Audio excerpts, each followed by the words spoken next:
Yesterday, the CEO of Sonos, Patrick Spence, who had been the fearless leader of the company for over a decade, resigned after setting the Guinness Book World Record for the most disastrous app launch of all time. During his reign, the company grew from almost nothing to a multi-billion-dollar manufacturer of wireless headphones and speakers. The hardware is so great that people are willing to shell out $500 just to listen to carbon-based lifeforms in its full sonic glory. Things were going great until a few months ago when all that carbon-based lifeform is fucking insane though. Carbon-based lifeforms. That is a fantastic release though. In its full sonic glory. Things were going great until a few months ago when all that brand goodwill was flushed down the toilet because they decided to completely rewrite their mobile app in Flutter and release it in a half-baked state, which ended up costing the company hundreds of millions of dollars and the CEO his job. First day on the job, the new CEO comes in and immediately fires the chief product officer, and that comes after rumors that Sonos executives had completely ignored warnings from software engineers, which almost never ends well. It is January 15th, 2025, and you're watching The Code Report. But first, I need to get something off my chest. Even though smartphones stopped making headphone jacks many years ago, I still prefer to raw dongle my headphones straight into the USB slot. One reason I like—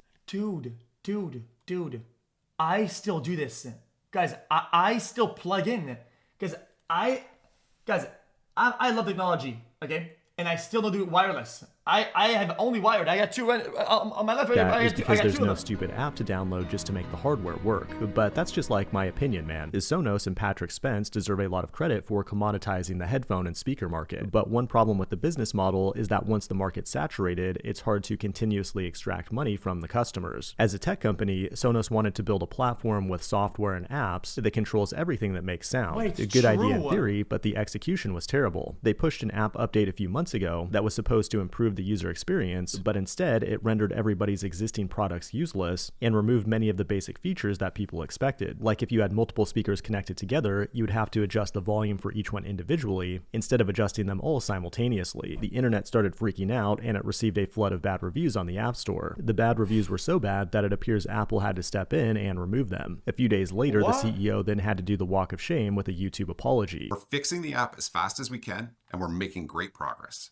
But that's not nearly enough. He made the smart move to keep comments turned off and was right. The apology is not nearly enough. He lost his job and they're only giving him $1.8 million in severance, which is a sad amount for a CEO that built a billion-dollar company. But how did this happen from a technical perspective? Well, the haters are going to say it's Flutter's fault. They should have only used native code and never messed with any cross-platform garbage. But in reality, Sonos was an early adopter of Flutter back in 2020, and the app everybody loved was also written in Flutter. It appears the bigger problem is that the new app relied more on cloud services. Guys, if you guys say one point, you're being rude, okay, chat? Guys, for what he's built, only that much.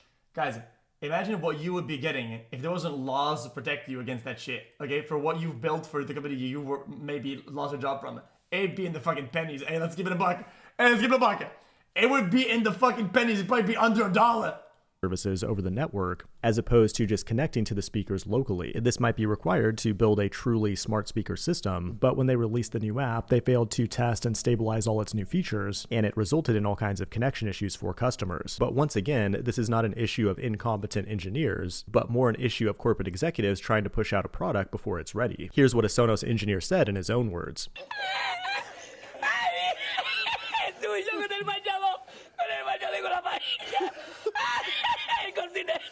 No vea, a Sevilla, Luckily though, technical issues like this will be a thing of the past, because according to Mark Zuckerberg on his Joe Rogan interview, Meta expects to have AI-powered mid-level engineers by the end of 2025. That could be bad news for programmers, but Zuckerberg recently had even worse news for its army of fact-checkers. And Harry and Meghan are absolutely— Dude, look how locked in he is, chat. Guys, I'm almost kind of jealous.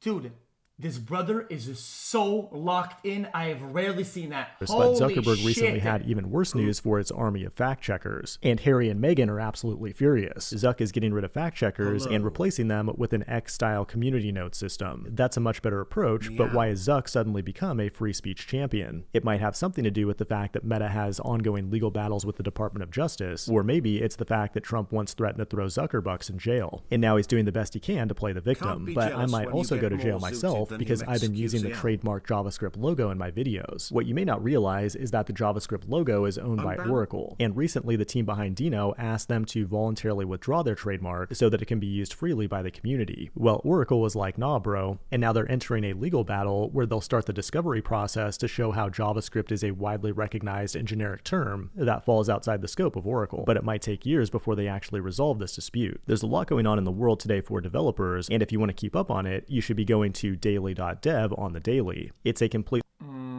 Got it. I didn't really understand anything in this video.